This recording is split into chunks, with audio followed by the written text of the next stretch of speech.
Pastor César, desde o início, a gente percebe o seu cuidado em tratar esse assunto, porque é um caminho vasto, sensível. Então, é preciso que haja formas de apresentar essa doutrina. Permita-me, então, perguntar ao professor qual a melhor forma de quem está nos assistindo ensinar a Trindade. Qual a melhor forma de ensinar essa doutrina tão essencial, porque quem a nega é herege, e de forma que a gente possa abrir as escrituras e com humildade expor, como de forma linda aqui e completa tu estás fazendo com a gente. Olha, eu admiro o seu zelo e respeito, porque, de verdade, a Trindade é o assunto mais difícil da teologia. É muito complicado trazer um estudo sobre a Trindade, tem que ter muita responsabilidade para isso, porque a gente está trabalhando sobre a essência, a natureza de Deus. Então, é uma situação que, sei lá, merece bastante reflexão e estudo. A melhor abordagem, na minha opinião, pastor, eu leio outros irmãos, que eu respeito, inclusive, mas a minha opinião é que a melhor abordagem para entrar no assunto da Trindade é a partir de Jesus. Porque quando a gente vai estudar Jesus, primeiro, João 1,18 diz assim: ninguém nunca viu Deus, mas o Deus unigênito que está ao lado do Pai, esse o fez revelar. Ninguém nunca viu Deus, mas o Deus unigênito que está ao lado do Pai, ou no seio do Pai, depende da versão, esse o fez revelar.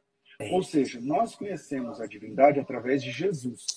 Jesus é o rosto da Trindade. Jesus é quem apresenta Deus a nós, né? Então, quando a gente vai estudar a vida de Jesus, os próprios apóstolos, quem é esse, né, que até o vento e o mar obedecem?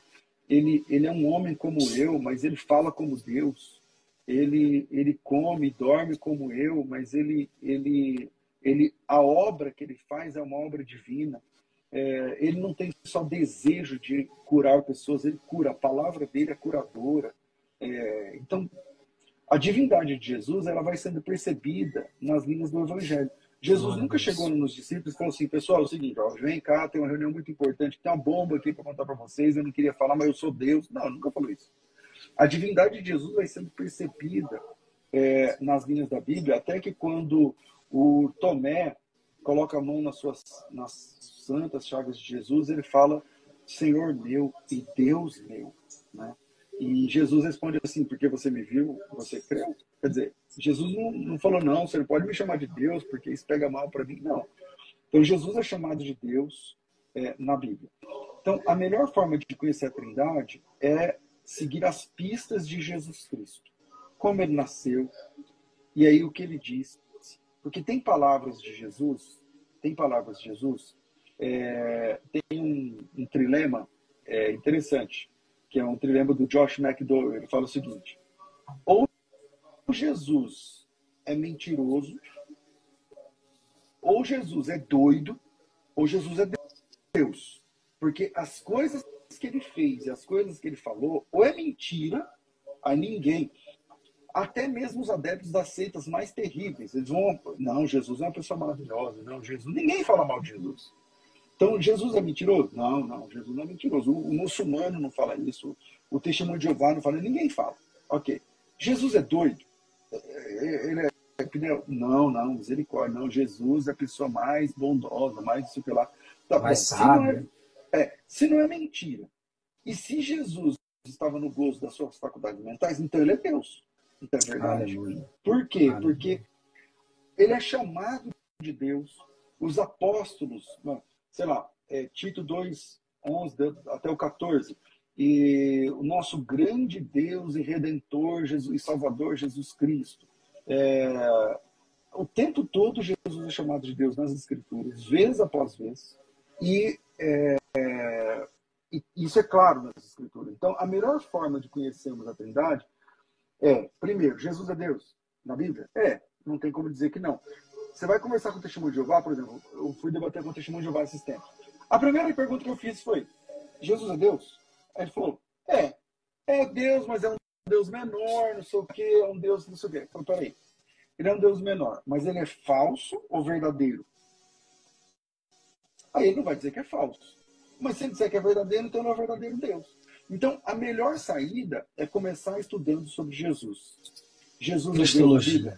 É, exatamente. Então, aí o próximo passo, porque entender a divindade de Jesus na Bíblia é só ler João 1. O próximo passo é Jesus e o Pai são a mesma pessoa. E aí eu vou deixar um texto, não quero monopolizar aqui, mas em João capítulo 8, olha esse texto, cara. Eu acho que é versículo 17. João 8, 17, Jesus disse assim, ó, também na vossa lei está escrito que o testemunho de duas pessoas é verdadeiro. Também na vossa lei está escrito que o testemunho de duas pessoas é verdadeiro. O que Jesus está falando? Quando duas pessoas testificavam contra alguém, se o testemunho fosse lícito, se a pessoa fosse honesta, tem todas as regras da lei. Mas o testemunho, para uma pessoa ser condenada, ele precisava de testemunho de duas pessoas. E Jesus disse assim, ó, na vossa lei está escrito que o testemunho de duas pessoas é verdadeiro. Próximo versículo. Eu testifico de mim e o Pai que me enviou testifica de mim. Ora, se Jesus e o Pai são a mesma pessoa, juridicamente ele não podia usar esse texto. Tá Por quê? anulado. Ele já está anulado, porque ele e o Pai são a mesma pessoa, não vale. Então ele precisa de testemunho de outra pessoa. Então Jesus Cristo, nosso Salvador, ele mesmo disse que ele e o Pai são pessoas distintas. E ele diz isso claramente em João 8, versículo 17, que as pessoas falam, não batiza. Tá, não batiza, a pessoa pode aplicar de algum jeito. Aqui não, aqui quem está falando é Jesus. E ele diz, na lei de vocês, diz que o testemunho de duas pessoas é verdadeiro, não é? Aí ele diz, então, eu sou um, o Pai é outro. Eu sou uma pessoa, eu testifico de mim, o Pai que me enviou testifica de mim, logo meu testemunho é verdadeiro. Ou seja, esse texto é um texto irrefutável, uma criptonita para o modalista, porque isso, geralmente o modalista, né, ele vai dizer, não, Jesus e o Pai são a mesma pessoa. Aqui esse texto desclassifica essa questão. Aleluia. Por isso que eu introduzi a aula dizendo, se alguém te perguntar qual é o nome do seu Deus, você pode, a partir do Novo Testamento, afirmar, o nome do meu Deus é Pai, Filho e Espírito Santo. Exatamente. Nas palavras de Jesus, né, pastor César? Exatamente. Última pergunta, pastor César. Bora. Conectada ao início da nossa aula, é possível enxergar a Trindade na Bíblia lendo o texto bíblico? Olha, eu estou vendo a Trindade aqui. É possível. Vamos lá. Eu comecei com o texto de Gênesis, capítulo 18 e capítulo 19, né? Vale a pena. Deixa eu achar aqui o texto da primeira carta de João, capítulo... Eu acho que é o capítulo 5. Capítulo 5. Versículo 7. Esse texto, inclusive, é alvo de muitos ataques dos críticos da alta crítica, da crítica textual. Mas, por exemplo, eu vou ler o texto que é melhor, depois eu falo. Pois há três que dão testemunho no céu: o Pai, a palavra, o verbo, dependendo da versão, e o Espírito. Três são que dão testemunho no céu: o Pai, a palavra e o Espírito. E esses três são um. A palavra lá é Logos. Então, o Pai, o Logos, né, e o Espírito. E esses três são um. João, 1 de João, capítulo 5, versículo 7.